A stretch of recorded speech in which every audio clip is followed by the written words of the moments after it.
Bonjour Vincent Hervouette. Bonjour Dimitri, bonjour à tous. Vincent, vous revenez sur le coup de théâtre de Donald Trump hier, alors qu'il avait posé un ultimatum aux Iraniens. Il annonce qu'il annule toutes les frappes pendant 5 jours et que des négociations sont engagées avec Téhéran et même qu'un accord est en vue.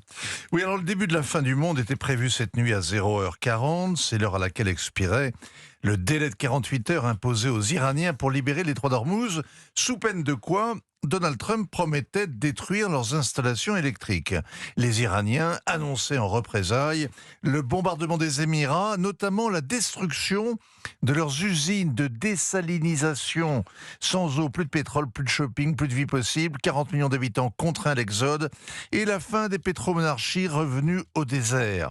Un cauchemar à prendre au sérieux parce que depuis 3 semaines, les Iraniens ne reculent pas, ils encaissent les coups, ils patientent et ils appliquent la politique du pire.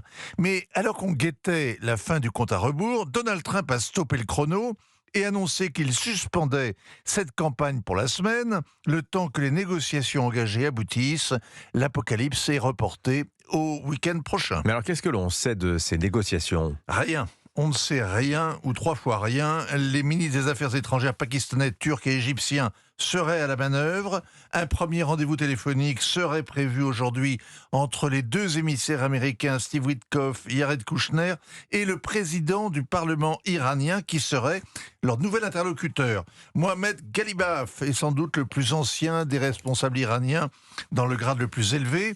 Il a fait jadis la guerre avec l'Irak. Il a gagné ses galons de général de gardien de la Révolution.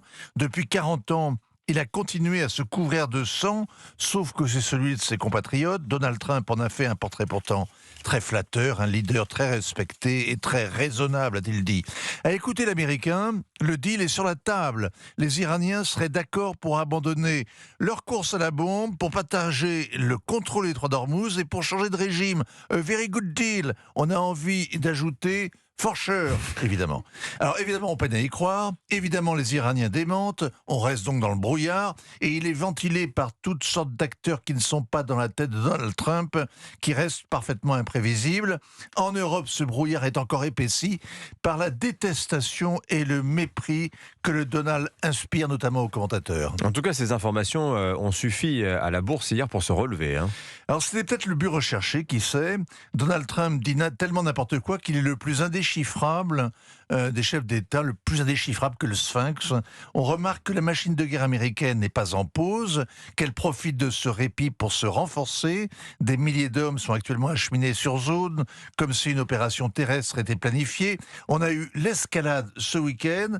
Hier, la désescalade, ça annonce peut-être une nouvelle escalade encore plus raide. Le bon côté des choses, c'est que les négociateurs iraniens vont prendre davantage au sérieux les 2 Américains qu'ils ont baladés il y a 3 semaines à Genève et à Oman. Mais si un accord est trouvé, s'il est bancal, s'il s'agit juste d'un alibi pour que l'Amérique se replie en prétendant mission accomplie, les conséquences seraient redoutables. Le crédit des Américains sera épuisé, la population iranienne sera sacrifiée, abandonnée à un régime radicalisé, impuni, revanchard et assuré de ne plus être jamais démantelé. Et ça, c'est l'autre scénario catastrophe. Signature Europe 1, ainsi va le monde, Vincent Hervouette. Merci Vincent.